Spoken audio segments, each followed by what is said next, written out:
parece si antes de iniciar nos podemos orar y poner esto en las manos del Señor para que el Señor pueda usarnos, pueda el Señor hablarnos en esta mañana? Padre, en el nombre de Cristo Jesús, Señor, venimos poniendo esta enseñanza en tus manos, Señor. Pedimos, Señor, que tu Espíritu Santo visite nuestras vidas, que tú puedas visitar nuestros corazones, Señor, que nos puedas hablar, Señor. Hoy disponemos nuestro corazón, disponemos nuestra vida en el nombre de Cristo Jesús, Señor. Amén y amén. Hoy quiero compartir con ustedes un tema que he titulado El inicio de la restauración. Cada vez que fallamos y llegamos al Señor con un corazón arrepentido, Dios nos perdona y nos vuelve a levantar, borra el pecado y somos santos ante su presencia. Esto significa y esto se llama gracia, la gracia que cada día nos beneficia, la gracia para quienes hemos creído que la muerte del Señor Jesús es suficiente para limpiar nuestros pecados, borrar nuestra maldad. Es la fe genuina por la cual somos declarados justos y justas. Somos declarados siendo culpables y con evidencia que cometimos delito que se llama pecado. Aún así el Señor, a través de la fe en su sacrificio, siendo culpables, nos declara inocentes. Ese es el milagro de la cruz, es el milagro de Jesús. Somos perdonados en Jesús y somos reconciliados con nuestro Padre Celestial.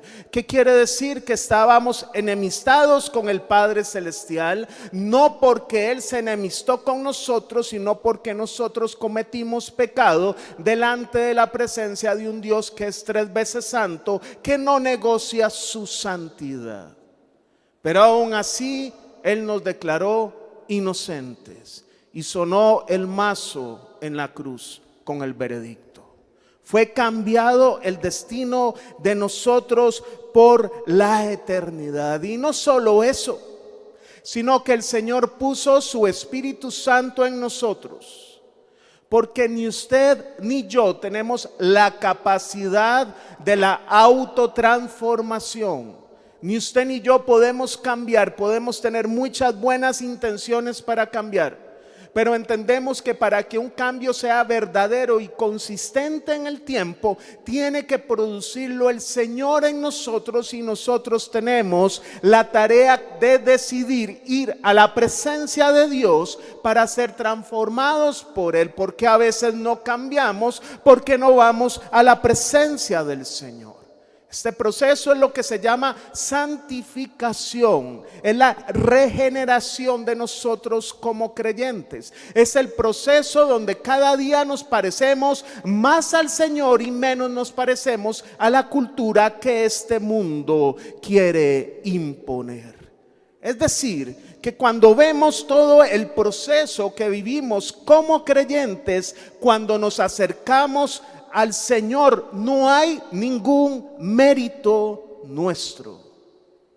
El Señor absolutamente cumplió a perfección todo en la cruz del Calvario. El Señor, desde que la humanidad pecó en el huerto del Edén, ha buscado la forma de volver a tener relación con el ser humano. No lo desechó. Al principio con sacrificios de animales, con holocaustos, con ofrendas, buscaba cómo volver a conectarse con ese ser humano, con esa mujer, con ese hombre, pero en el ámbito en el cual solo Dios puede relacionarse, que es el ámbito de la santidad. Siempre ha buscado llamar a la puerta de nuestros corazones, a decirnos: usted va por este camino, pero yo le propongo este. La misma historia del principio. Hay una propuesta de Dios y hay una propuesta de Satanás, y nosotros somos los que escogemos. Si escogemos la bendición de escoger lo que Dios pone, o escogemos las consecuencias que llevaremos por no haber escogido lo que Dios nos propuso en el camino. Entonces, al no ser suficiente los sacrificios de animales, el Señor en su gran amor, pero también en su justicia, decide venir Él mismo, Dios mismo, hacerse hombre y morir en la cruz. Porque el Señor es enteramente amor, pero es enteramente justo, pero es enteramente santo.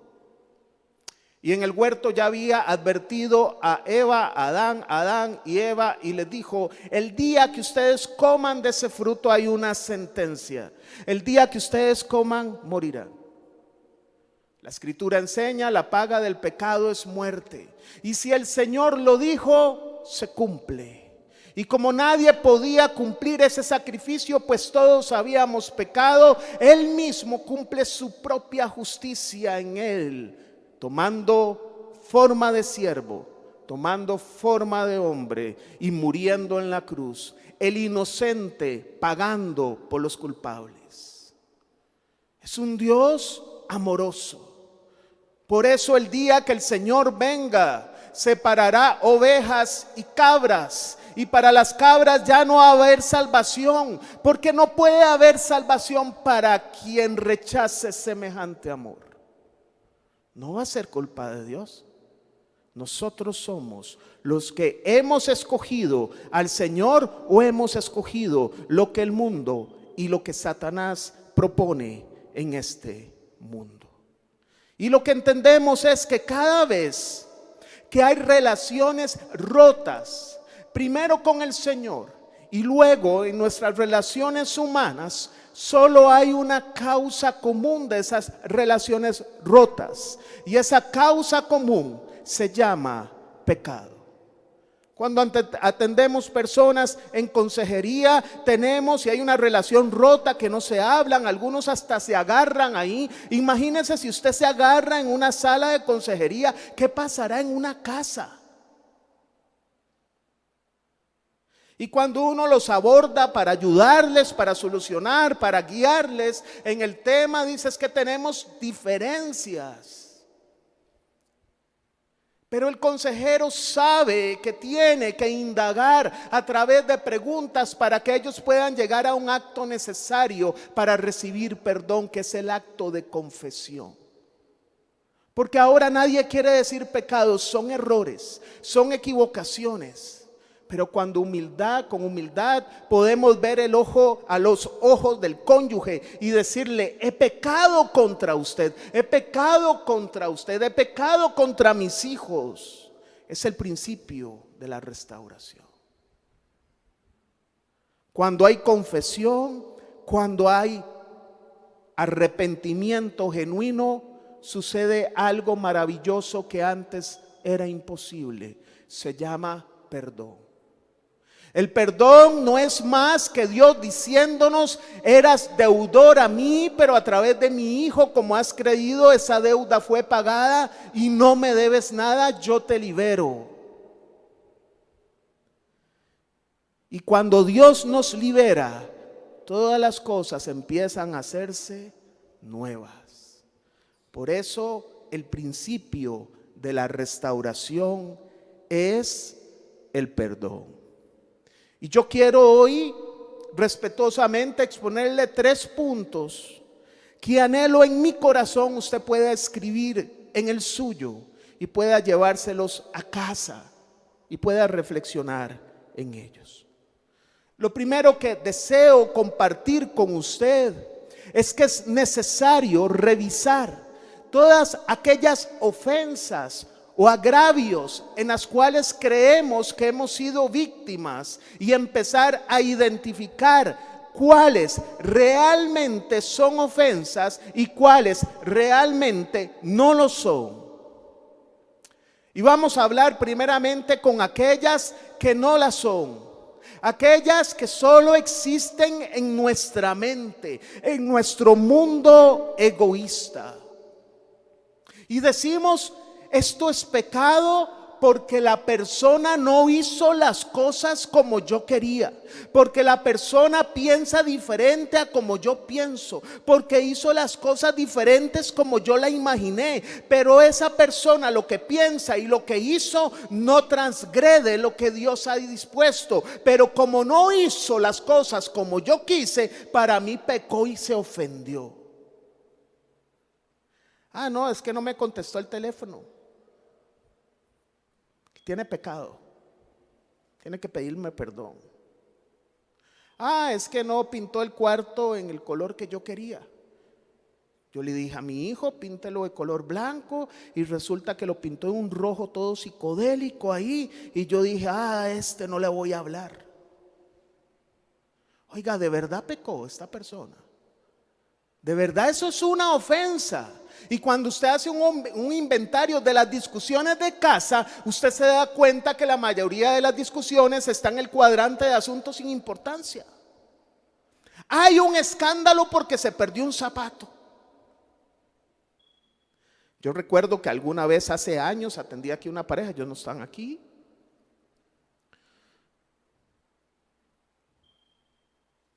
Y la razón de la consejería era porque esta persona le había dicho a la esposa que se fuera de la casa, que cogiera todo en bolsas, que se fuera de la casa. Y yo había comentado esto aquí. Yo recuerdo que le dije a él, mira, tiene que ser una razón de peso, ¿verdad? Yo no me imagino porque se te pierda una camisa que haya pasado algo así. Y él se me queda viendo con los ojos llorosos y me dice, ¿usted es profeta? Y le digo, no. Es que todo empezó porque yo no encontré una camisa. Pero él no había confesado. Y le digo yo, ¿y tu esposa vale menos que una camisa? Se estaba produciendo un divorcio por una causa en la cual Satanás había metido una mentira como que si fuera algo de pecado, de gravedad. Satanás queriendo romper las relaciones porque no tenemos la madurez de identificar qué es pecado y qué no es pecado. Comentaba ayer en los servicios la historia de los chiles rellenos y no me juzgue, por favor. Me da pena contarla. Contaba que hace años atrás, hace un tiempo atrás, estaba antojadísimo de hacerme unos chiles rellenos. A mí me gusta cocinar.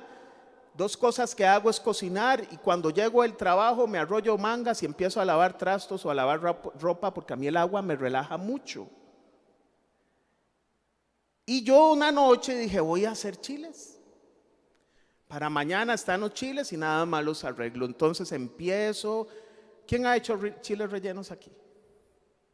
Entonces empiezo, pongo el aceite, los pongo a quemar, que queden bien negros, los pongo en una bolsa plástica para que suden, les quito la piel, les quito la semilla, los dejo listo, alisto la molida, le pongo olores, le pongo aceite de ajonjolí, le pongo ahí, después le doy la receta. Echo en cada chile la carne, le pongo quesito, cojo unos tomates pera y empiezo de la salsa. También le voy a la receta después si me pregunta.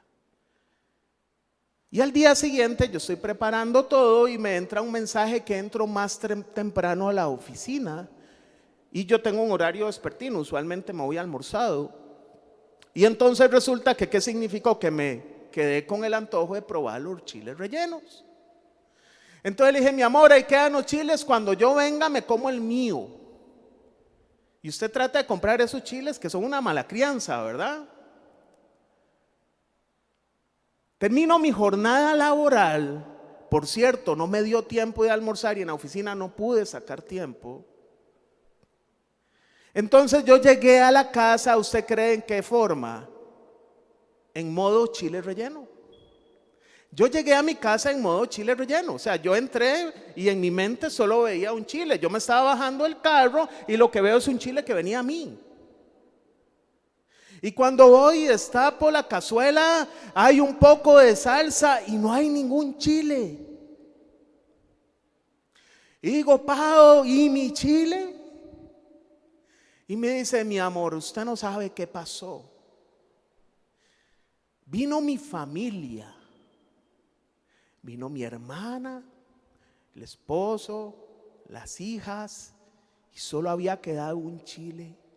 Y yo hice la pregunta que hay que hacer, usted entiende, por cortesía: ¿ya almorzaron?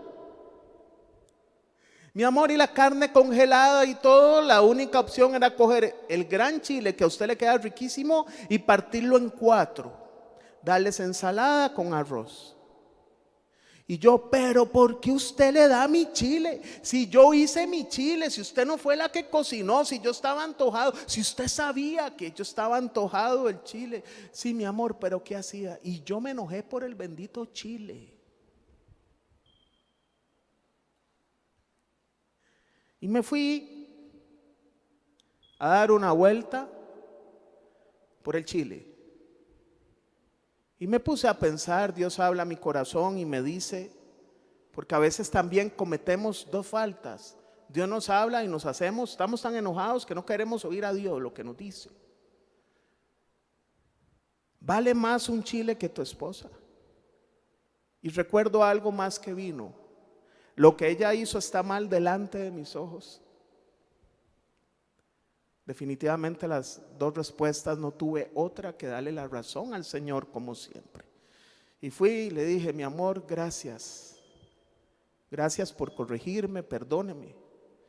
Siempre a uno le queda algo, pero la próxima vez guárdeme el chile, ¿verdad? Y le pedí perdón a mi esposa. Pero ¿qué hubiera pasado si los 2 nos agarramos y atizamos el fuego? Dice la palabra de Dios en Mateo 18:15. Mateo 18:15 dice: si tu hermano peca contra ti, si tu hermano peca, si usted está seguro que pecó, si realmente usted tiene una evidencia, si realmente usted tiene evidencia que implica que esta persona transgredió lo que Dios ha dispuesto que es justo y correcto, no se pegue un color de ir a reclamar lo que no es pecado. Yo me pasé por encima a esto. Si tu hermano peca, yo dije pecó. No tenía una evidencia sustancial. Estaba en mi mente que había un agravio que me habían hecho y la persona la senté en la silla del juicio y le dicté sentencia. Si tu hermano peca contra ti. Pero ¿qué sucede con las ofensas que realmente son legítimas? Que realmente yo le expuse alguna situación en consejería a alguien y esa persona se lo contó a todo el mundo. Eso es una ofensa legítima. Que me robaron, que me pidió prestado a alguien y nunca me pagó, eso es una ofensa legítima. Que me calumnió es una ofensa legítima. Prosigue el Señor y dice: ve. La primera directriz que nos da el Señor, porque no lo pone en signos de pregunta, si usted quiere va, es necesario que usted vaya.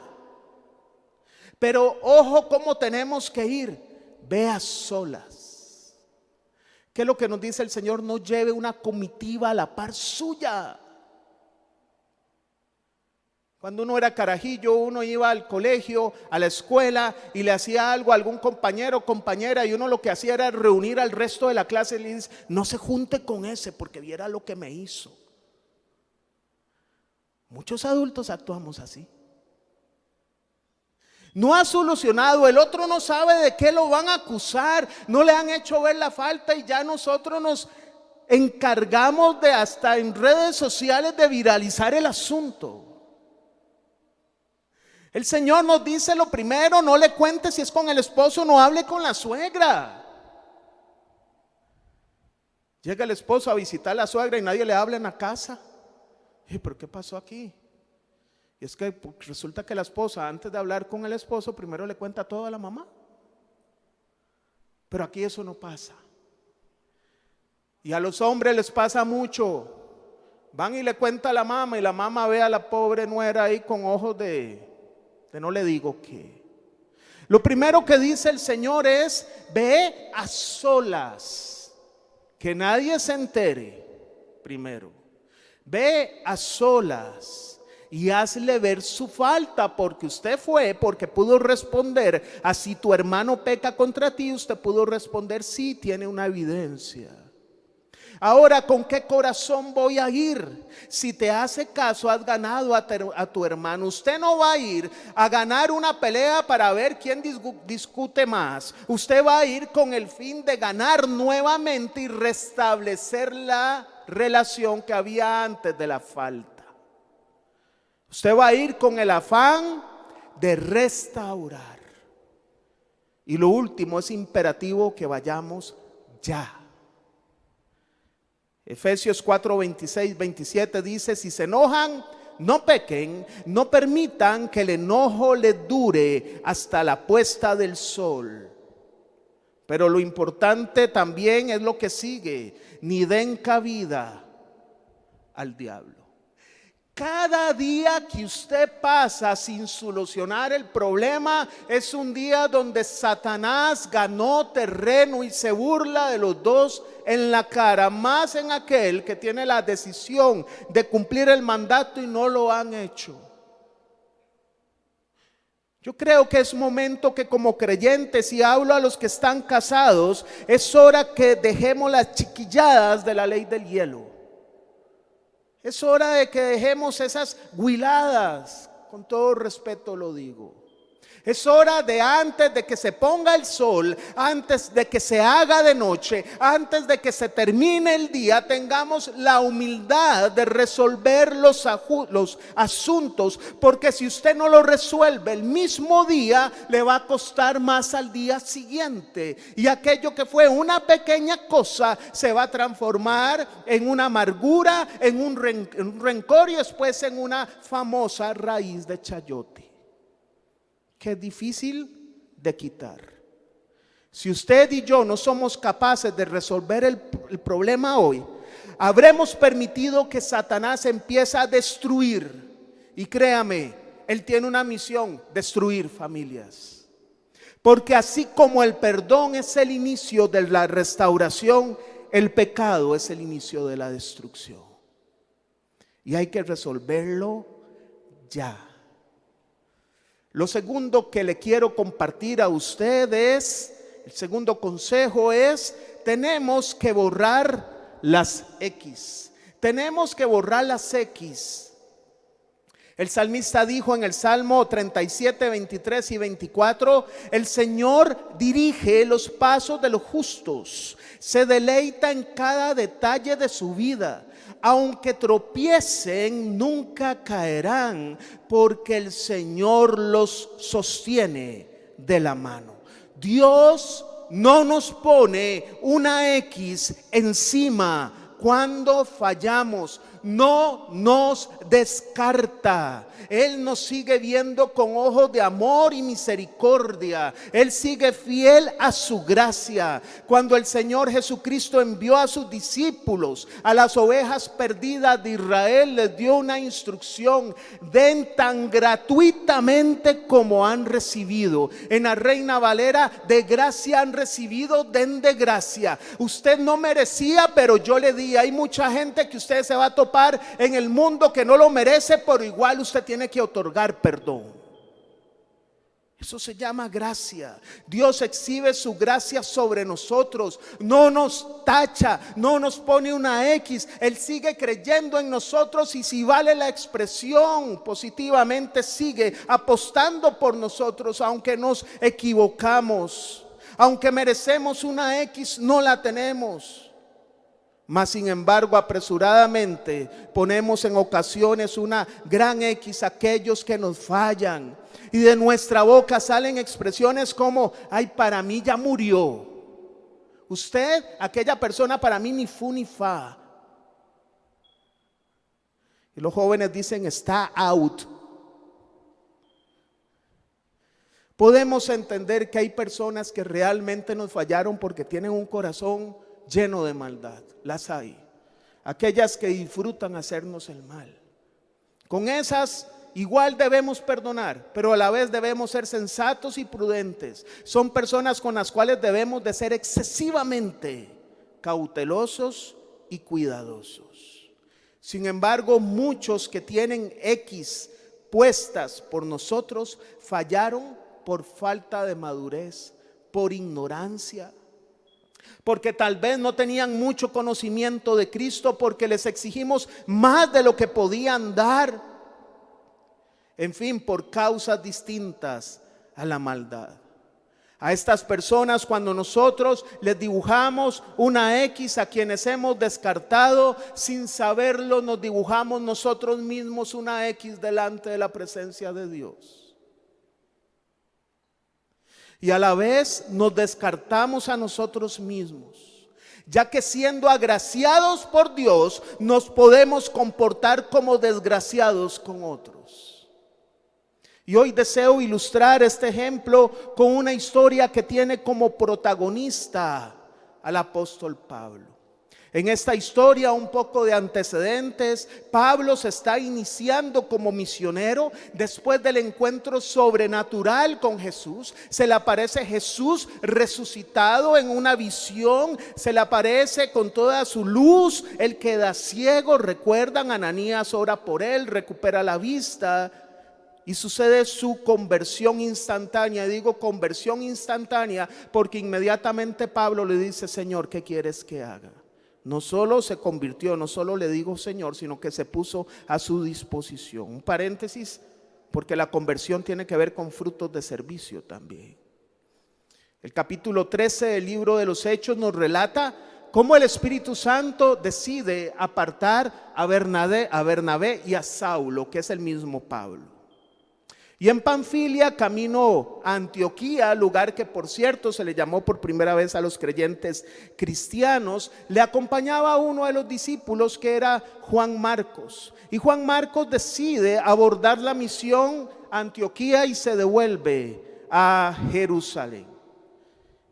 Y Hechos 14 en adelante, cuenta cómo Pablo le sugiere a Bernabé volver a visitar las iglesias que habían visitado en el mismo viaje en el cual Juan Marcos se retiró y abordó la misión. Y cita Lucas, autor de Hechos: algún tiempo después, Pablo le dijo a Bernabé: volvamos a visitar a los creyentes. 36 en adelante.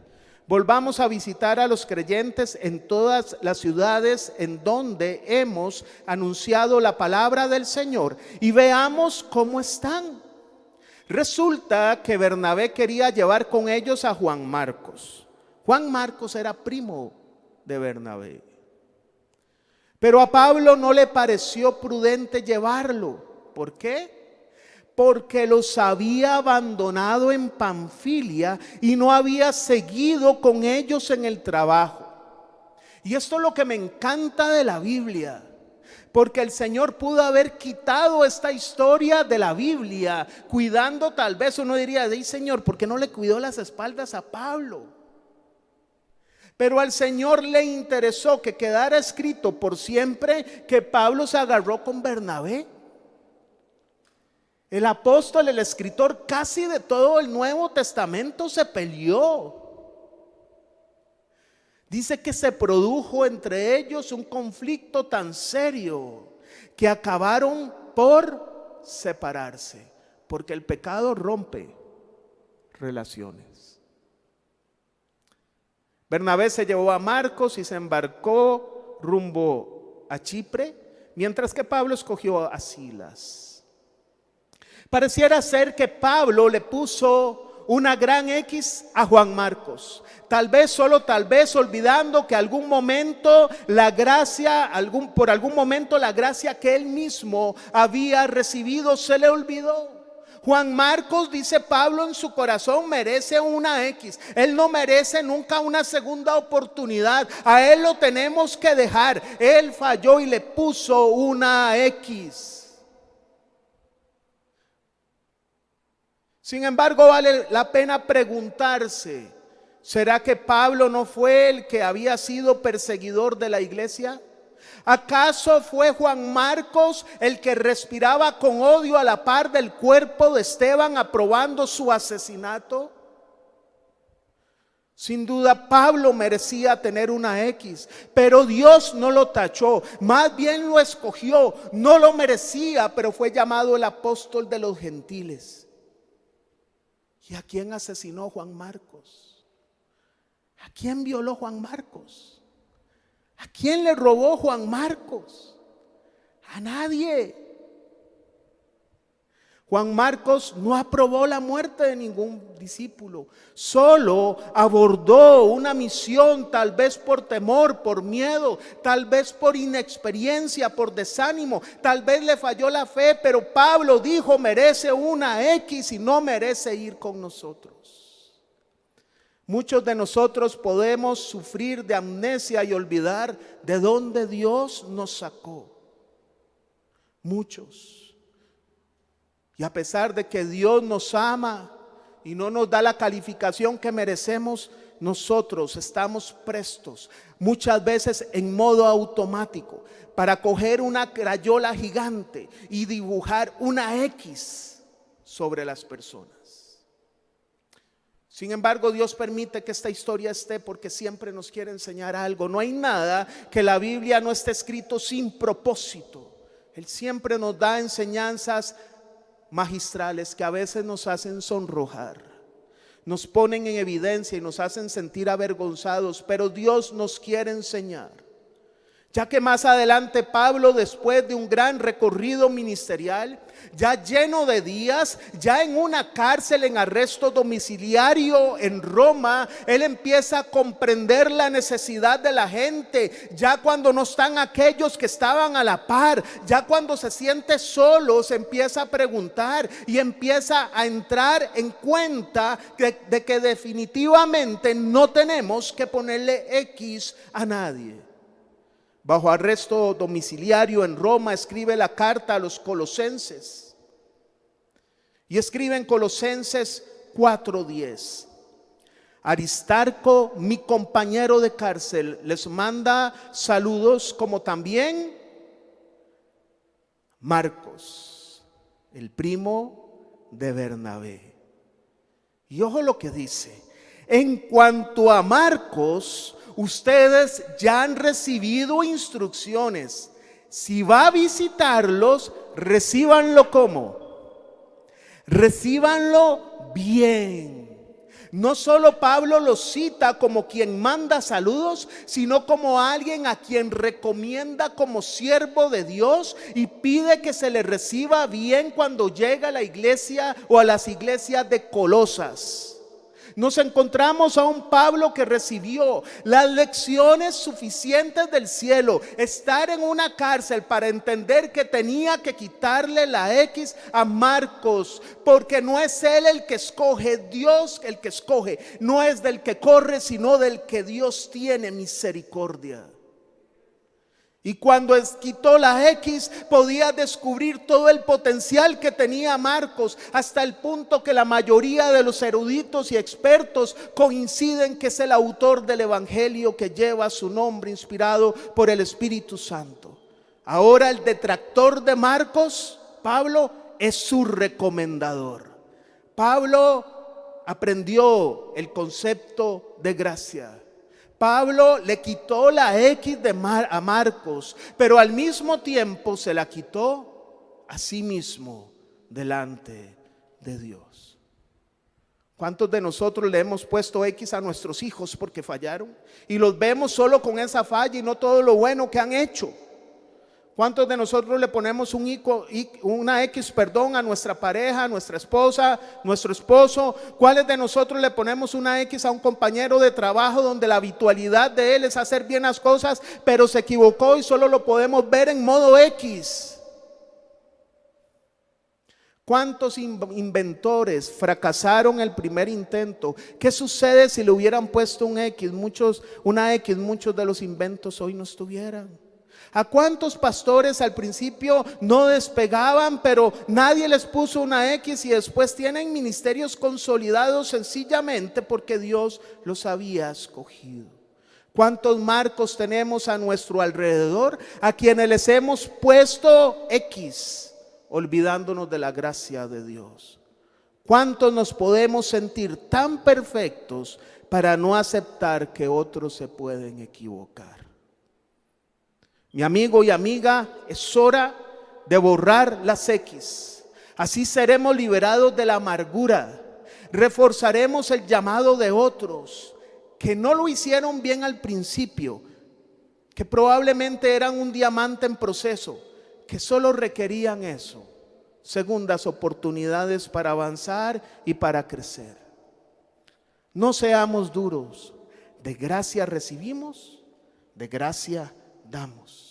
Así nuestras oraciones verdaderamente serán escuchadas. Y quién sabe si alguno de los que les hemos quitado esas X serán nuestros compañeros de milicia, quienes nos van a animar, consolar en tiempos de angustia, nos alegrarán el alma y serán las personas más leales al término de nuestras carreras. Es hora de avergonzar al diablo. Cuando le quitamos la X a la persona, Satanás sale avergonzado. Nosotros somos los que le causamos la alegría al diablo, le causamos sus derrotas, obedeciendo lo que Dios nos dice. Y el último punto que quiero compartir con ustedes es: abracemos el perdón. Y aquí quiero concentrarme en aquellas ofensas que no es tan fácil decir, bueno, voy a ir hoy, que no se ponga el sol sobre nuestro enojo, pero resulta que esa ofensa de esa persona me despedazó la vida. No es que contó algo de mí, no es que me calumnió, es que lo que hizo esa persona me destruyó. ¿Qué decirle a una mujer cuyo esposo abandonó el hogar, se fue con otra mujer y después de haberle entregado toda su vida en servicio, de repente se encuentra sola? ¿Qué le vamos a decir? Perdone y ya, todo lo puedo en Cristo que me fortalece. ¿Qué le podemos decir a un padre cuyo hijo fue asesinado y tiene al frente al asesino? ¿Qué le decimos?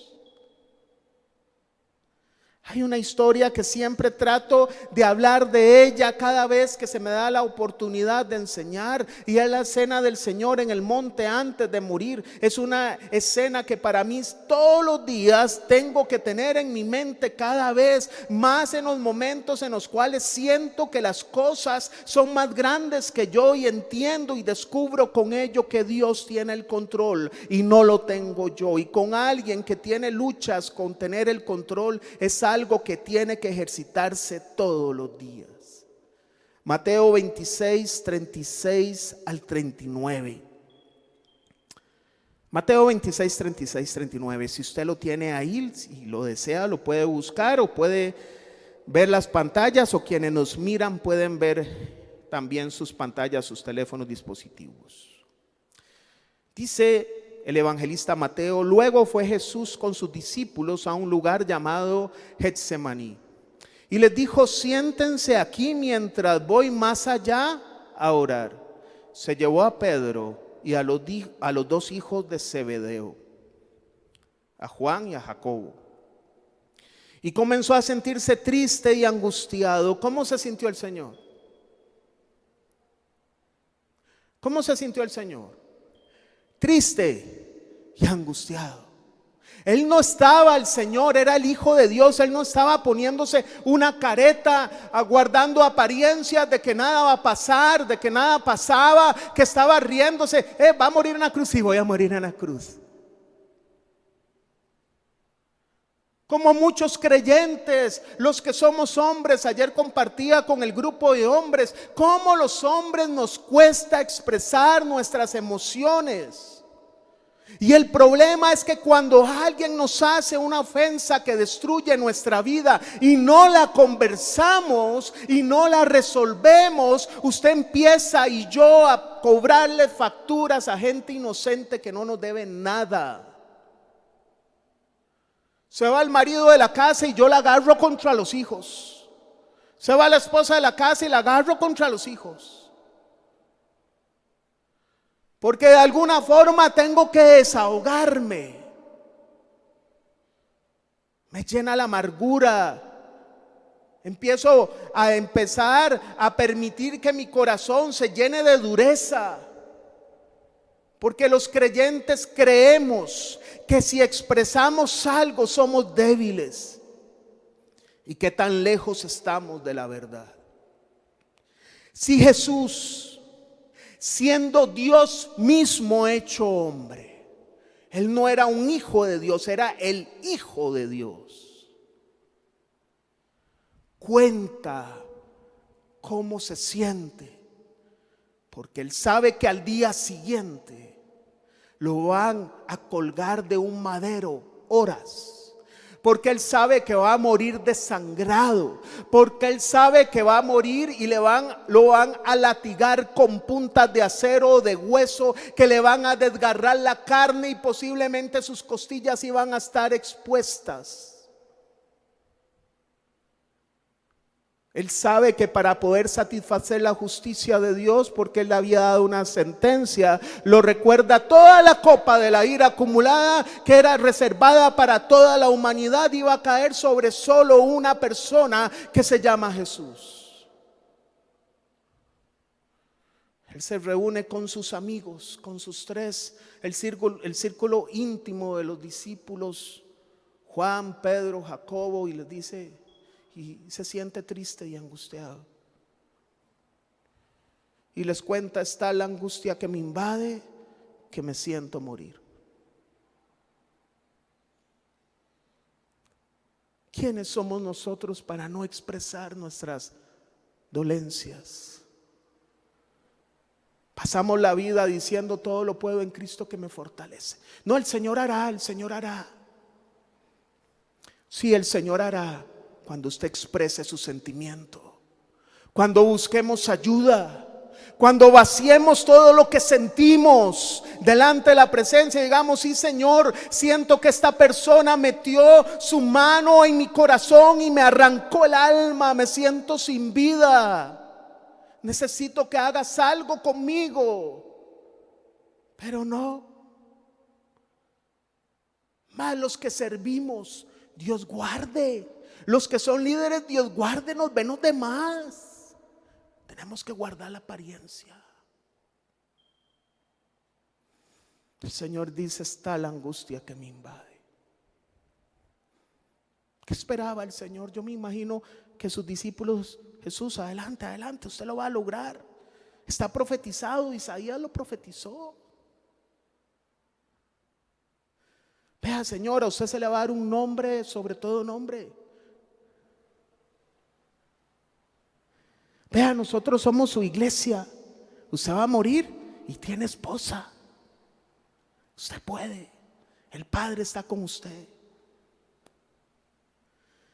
Si el Señor Jesús, que era lleno del Espíritu Santo, y no solo lleno, sino porque Lucas 4:1 en adelante dice que el Espíritu llevó a Jesús al desierto. No solo era lleno, era controlado por el Espíritu, expresó sus emociones. ¿Cómo nosotros no vamos a trabajar emociones? Expresando nuestras pérdidas. Dice: yendo un poco más allá, se postró sobre su rostro y oró: Padre mío, si es posible, no me hagas beber este trago amargo. Padre, no me siento, no creo, es que es demasiado difícil, Señor. Es que usted sabe cómo yo voy a morir. Usted sabe, usted escribió Isaías 53. Usted sabe las características de lo que yo voy a pasar. No habrá otra vía, no habrá otra forma, Señor. El Hijo de Dios. Pero el Señor hace la oración valiente. Y esta escena del Señor con sus discípulos me lleva a pensar cuántas veces personas con pérdidas reales pueden buscar a alguien en la iglesia y decirle: tuve esta pérdida, y nosotros: Dios le bendiga, todo le va a pasar. Le damos consejos express, como: ¿qué me importa? No me quita el tiempo. Los discípulos, es más, no le dijeron nada, se quedaron dormidos. Padre mío, si es posible, no me hagas beber este trago amargo. Y él hace la oración valiente, pero no se haga lo que yo quiero. Lo que yo quiero ahora es no pasar el trago. Qué sincero y transparente Jesús, y no pecó. Pero nosotros a veces nos sentimos más que Jesús. Yo puedo superarlo solo, sola. Él hace la oración valiente, si no, lo que quieres tú. Como creyentes tendemos a querer acoger una super fe, mediante la cual pretendemos evadir la realidad del dolor y utilizar la frase todo está bien. Sin embargo, esta actitud es más dolorosa que el mismo sufrimiento en sí.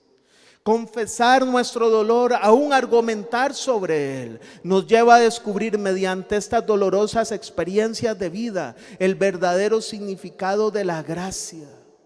Nos enseña a ser recurrentes visitantes de la presencia de Dios, porque descubrimos que el dolor es usado por Dios para transformarnos, para buscarle, para que cuando todos se vayan de alrededor solo podamos poner la mirada hacia Él sin que nada estorbe.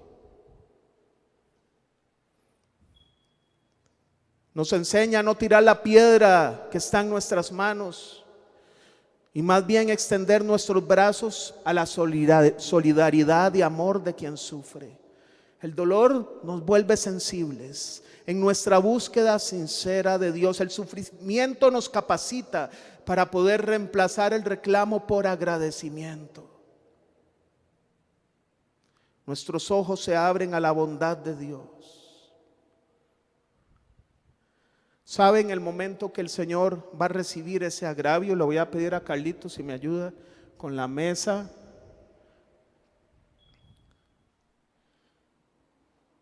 El Señor solo recuerda la cena. El Señor va a estar en una cruz siendo inocente. Él va a estar en una cruz siendo inocente. Él va a sufrir por un pecado que Él no cometió. Él va a recibir una sentencia por la cual no hay ninguna evidencia en contra de Él. Y Él no abrió su boca al reclamo. Isaías 53:7 dice: maltratado y humillado, ni siquiera abrió su boca, como cordero fue llevado al matadero. Ni siquiera abrió su boca, cambiando el reclamo por las palabras llenas de amor y gracia, y dijo: perdónalos porque no saben lo que hacen.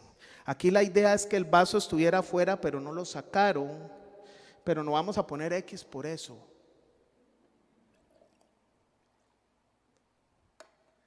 Dice el Señor, dijo el Señor: perdónalos porque no saben lo que hacen. Hay un libro lindísimo, lo recomiendo, se llama Cuando no se puede parar de sufrir, de Eduardo Tatangelo, se los recomiendo. Y él habla, escoja si usted quiere ser papa o huevo.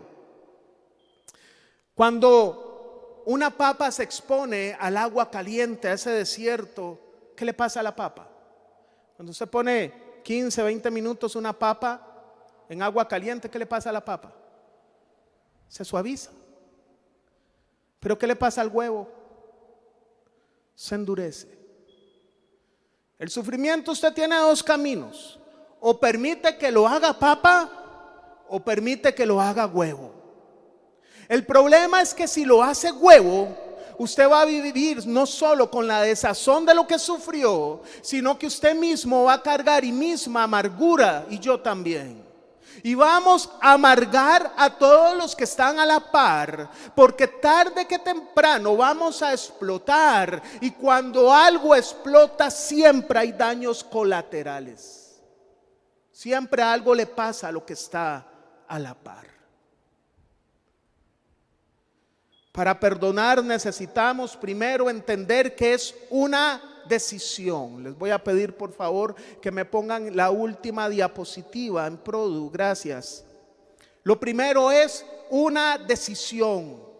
Decía Jessie Ramírez hace poco, que estuvo en el programa Hablemos con nuestro pastor Marco Vega los jueves a las 7, excelente programa, y ella dijo una expresión lindísima: el agresor es el responsable, no es usted, pero usted que recibió la agresión sí es responsable por su restauración.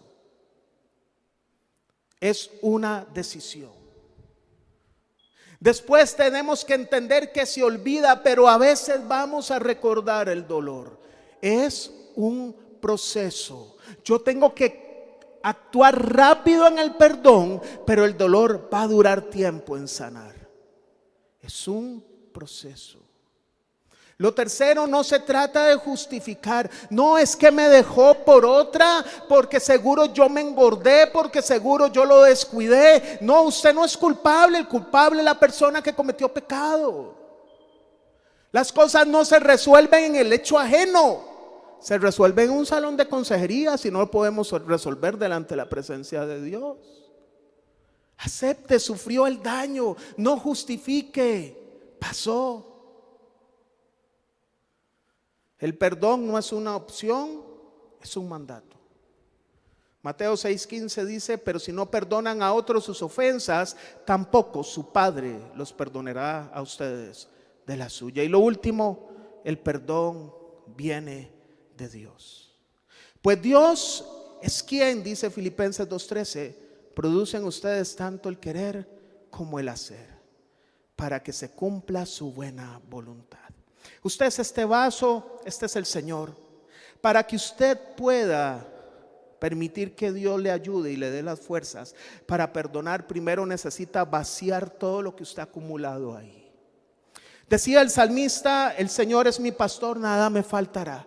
Hay muchas mujeres solas que dicen: bueno, ahora se fue mi marido y era quien dependíamos económicamente, ¿ahora qué vamos a hacer? Estoy angustiada, Señor.